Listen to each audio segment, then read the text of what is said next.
ভাতা নিয়ে যাওয়ার ক্ষেত্রে যে বিষয়টা আসছে, এই যে টাকাটা 1,500 টাকা করে দেওয়া হবে, তাহলে সেই টাকাটা তো বাড়ির মহিলারা তারা কিছু না কিছু কেনাকাটি করবেন, হয় সংসারের জিনিসপত্র কিনবেন, বা আমি ধরে নিলাম নিজেদের জন্য নিজেদের মানে প্রসাধনী সামগ্রী কিনলেন, বা নিজেদের জন্য কিছু টাকা পয়সা তারা ব্যয় করলেন, সেই টাকাটাও তো বাজারে যাচ্ছে আলটিমেট। নিশ্চয়ই, তাহলে মার্কেটটা তো রোল হচ্ছে। তাহলে এই দিক থেকে ইকোনমিটা নিশ্চয়ই। এবং আমি তো প্রথম মানে বাজেটের আগেও বলেছিলাম যে যখন আপনি এই রকম মানে রেভিনিউ খাতে ব্যয় করেন, বাজারে নিশ্চয়ই তার একটা ইম্প্যাক্ট হয়। তার কারণ মানুষ তো পয়সাটা বাড়িতে রাখেন না, তারা গিয়ে জিনিসপত্র কেনেন, সেই জন্য যারা উৎপাদন করেন বা পরিষেবা দেন সেখানে টাকাটা যাচ্ছে, সুতরাং টাকাটা কনস্ট্যান্টলি সেটাকে রোল করছে নিশ্চয়ই। কিন্তু যখন আপনি রেভিনিউ এক্সপেন্ডিচারে এইটা করেন,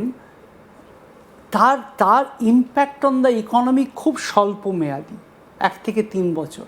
কিন্তু যখন আপনি একটা দীর্ঘমেয়াদী মূলধনী খাতে ব্যয় করলেন, ধরুন এখান থেকে একটা উত্তরবঙ্গের জন্য একটা রাস্তা তৈরি করলাম, এবং সেই ধরুন আপনার এখান থেকে উত্তরবঙ্গ যেতে ধরুন 17 ঘন্টা, 18 ঘন্টা, 20 ঘন্টা লাগছে। প্লেনের টিকিট আমরা নিজেরাই দেখেছি একটি পার্টিকুলার এয়ারলাইন কি করছিল আমাদের সাথে, সেটা একটা অন্য failure of the government of India. আচ্ছা, রেলের টিকিট নেই, আমাদের কিছু কিছু বাসের ওপর নির্ভর, সেই বাসের টিকিট পাওয়া মুশকিল। আপনার দক্ষিণবঙ্গ থেকে উত্তরবঙ্গ যেতে এতটা সময় লাগছে, কত জায়গায় রাস্তায় হয়তো জট। আমরা চেষ্টা করলাম যে ধরুন আমি সেই জটটাকে সরিয়ে আমি যদি এমনভাবে সেই রাস্তা তৈরি করছি বা পরিকাঠামো তৈরি করছি, তাহলে উত্তরবঙ্গের একজন মানুষ দক্ষিণবঙ্গে তার বিকিকিনি করার জন্য আসতে পারেন, এবং দক্ষিণবঙ্গ থেকেও একজন মানুষ উত্তরবঙ্গে যেতে পারেন। এবং আমরা কি চাইছি, এবং রাস্তাঘাট বা এগুলো উন্নত হলে তাতে কি হয়, পরিকাঠামো যখনই উন্নত হয় তখনই কিন্তু রোজগারের সম্ভাবনা হয়। ধরুন আজকে আমাদের মুখ্যমন্ত্রী চিন্তা করলেন যে আমি কোনো জায়গায় এই রকম কৃষকরা যাতে তাদের জিনিসপত্র এসে করতে পারেন, তার জন্য কোথাও আমি একটা জায়গা তৈরি করছি, এটা হয়তো চিন্তা করলেন, সেই জন্য তার পেছনে একটা ব্যয় করলেন, সেখানে মানুষ একত্রিত হলো, তারা তাদের শস্য নিয়ে সেখানে এলেন, যারা কেনার তারা সেখান থেকে কিনে নিয়ে গেলেন, তারা পরিকাঠামো তৈরি করলেন। আচ্ছা, তো পরিকাঠামো যখন তৈরি মানে করা, তখন কিন্তু সেটা জেনারেশন সেটার থেকে বেনিফিট করতে পারে একদমই। এবং আজকে ধরুন এই যে কোনো পরিষেবা, আজকে ধরুন আমরা সকালবেলা আপনার অফিস আসা নিয়ে কথা বলছিলাম, বা আমার আজকে স্টুডিও আসা নিয়ে, যে ধরুন একটা রেলের একটা প্রকল্প, সরকারে যারাই থাকুন এত খরচা করে ধরুন যে কোনো সরকার একটা মেট্রো রেল প্রকল্প করলেন, বা রাস্তা করলেন, বা গোল্ডেন কোয়াড্রিল্যাটারাল করলেন, তাতে কি হচ্ছে, ধরুন আপনি এখান থেকে দুর্গাপুর যাচ্ছেন বা বর্ধমান যাচ্ছেন, আপনি তাড়াতাড়ি পৌঁছে যেতে পারছেন। বা আপনি যখন মেট্রোতে যাচ্ছেন, মেট্রো মাঝে মাঝেই বন্ধ হয়ে যাচ্ছে, সে অন্য সমস্যার জায়গা, কিন্তু আপনার হাজার কোটি টাকা দিয়ে আপনি পাবলিক মানি দিয়েই তো আপনি ওটা তৈরি করেছেন, যাতে মানুষকে আরও বেশি সাশ্রয় দিতে পারে, তাহলে সেই টাকাটাও ট্যাক্স পেয়ারের মানি দিয়ে তৈরি করা হচ্ছে। আমাদের কিন্তু জায়গাটা হচ্ছে ট্যাক্স পেয়ার্স মানি। আমরা সেই ট্যাক্স পেয়ার্স মানিটাকে কিভাবে ব্যবহার করব যাতে রাজ্যের সামগ্রিক উন্নয়ন হয়।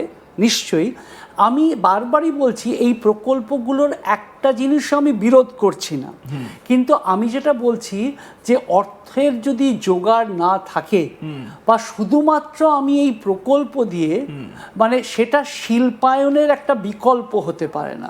মানে শিল্পায়নও থাকবে সাথে সাথে আমি জিনিসটা করলাম, কিন্তু আমি শিল্পায়নটা হচ্ছে না বলেই আমি এটা করছি বা এটার দিকে বাড়িয়ে যাচ্ছি যাতে এটা না হয়। এটা ঠিক একটা গতিপথ হতে পারে, বা উল্টো দিকের লোকও আমি এলে আমি 5 করে দেবো, 6 করে দেবো, তাদেরকেও আমি যদি জিজ্ঞেস করি কি ভিত্তিতে তারা কথাটা বলছেন, বা কোন সান্টা ক্লজ তাদেরকে এসে সেই টাকাটা দিয়ে যাবেন, আমার মনে হয় সেই উত্তরটা তারাও দিতে পারবেন না। তারা আমাকে হয়তো চুপ করিয়ে দিতে পারেন, কিন্তু উত্তরটা দিতে পারবেন। বেশ, মানে আপনি কিছুক্ষণ আগে বলছিলেন না যে এই রাজনীতি অর্থনীতিকে হারিয়ে দিয়েছে, সব সময় হারিয়ে দিয়েছে। এবারে আরো একটা জিনিস আমি দেখাচ্ছি, কিন্তু উন্নত জায়গাগুলোতে, আমি এটা গুজরাট না, আপনি যদি আপনি যদি তামিলনাড়ু দেখেন, আপনি যদি আজকে যদি যেরকমভাবে অন্ধ্রপ্রদেশের ওই জায়গায় দেখেন বা হরিয়ানা দেখেন, দেখি, আচ্ছা even ওড়িশা। দেখেন, আচ্ছা উড়িষ্যা দেখছেন, প্রথম কথা হচ্ছে আজকে তো আর নবীন পটনায়ক সাহেব নেই, অত কাজ করার পরে হেরে গেছেন, কিন্তু উড়িষ্যা তো হেরে যাচ্ছেন একদম রাইট। তো আমি কিন্তু কোন চিফ মিনিস্টার থাকবে কি না থাকবে সেটার আলোচনা করছি না, বিকজ আমি সেটা করতে আসিনি। আমি বলছি যে আজকে যখন বেঙ্গল যখন কম্পিট করবে ফর ইনভেস্টমেন্ট, যে আমি এই ইনভেস্টমেন্টটা আমি এখানে অ্যাট্রাক্ট করতে চাই, সেই জন্যে আমি এত হাজার কোটি টাকা যেটা করেছি, আমি এখানে যেরকম ল্যান্ড ব্যাংক তৈরি করেছি, সাথে সাথে আমি এখান থেকে এইরকম 4 লেন রাস্তা করছি বা 6 লেন রাস্তা করছি, তার জন্য আমার এই খরচা হচ্ছে। আমি ওখানে একটা এইরকম 4টে হসপিটালের জন্য জায়গা তৈরি করছি বা স্কুলের জন্য জায়গা করছি, এবং আপফ্রন্ট হচ্ছে আমি 25% টাকাটা আমার তরফ থেকে দিলাম। সেখানে অরিজিনালি ভায়াবিলিটি গ্যাপ ফান্ডিং, মানে যে টাকাটা বাকি থাকবে সেটা ওই প্রাইভেট প্লেয়ার এবং যে কোনো জাপানিজ এজেন্সি বা IMF বা যে কোনো অর্গানাইজেশন তারা সেখানে দিতে পারেন। ধরুন আমরা যখন জলের পাইপ কলকাতা কর্পোরেশনে বসানো হয়েছে বা কিছু, তখন তো ADP লোনটা নেওয়া হয়েছে, ঠিক আছে। তাহলে যখন আপনি দেয়া হয়েছে, বা আজকে রাস্তায় সব জায়গায় টোলের ব্যাপার আমরা দেখি, আজকে কিন্তু টোল কালেকশন কিন্তু খুব ভালোভাবে, এবং ধরুন রাস্তায় প্রত্যেকে গাড়ি করে আপনিও যখন যান, ফাস্ট ট্যাগ বলে একটা জিনিস করেন, ফাস্ট ট্যাগের যে অসুবিধেগুলো ছিল সেগুলোও কমিয়ে দেওয়া হচ্ছে, এবং ফাস্ট ট্যাগ করলে ইনসেন্টিভাইজ কী করে করা হয়েছে, যে ফাস্ট ট্যাগ থাকলে আপনার অন্তত রেট কম, বা আপনি চট করে বেরোতে পারবেন, আর আপনি যদি ক্যাশে দেন আপনাকে হয়তো বেশি টাকা দিতে পারবেন।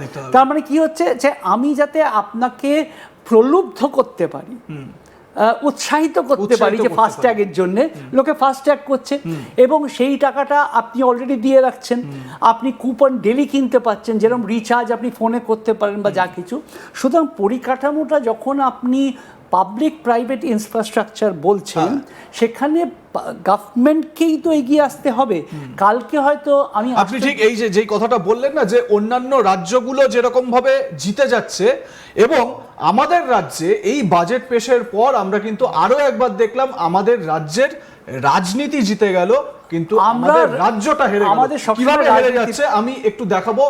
রাজ্যের বিরোধী দলনেতা শুভেন্দু অধিকারী তিনি এই বাজেট পেশের পর বলছেন যে আমরা ক্ষমতায় আসলে 3000 টাকা করে দেব। শুনুন। আপনাদের আমরা কথা দিচ্ছি, এপ্রিল মাসে বিজেপি সরকার এলে মে মাসের ক্যাবিনেটে আমরা আপনাদেরকে 1 জুনের আগে 3000 টাকা করে আপনাদেরকে ঢুকাবো। এটা মিনিমাম আমরা বললাম, 3000 টাকা করে আমরা দেব। এটা আমাদের সংকল্পপত্র কমিটি সামগ্রিক বিষয় থেকে বাড়াতে পারি, কমবে না। জেনারেল বাজেট ধরা যাবে না, এটা ভোট অন অ্যাকাউন্ট।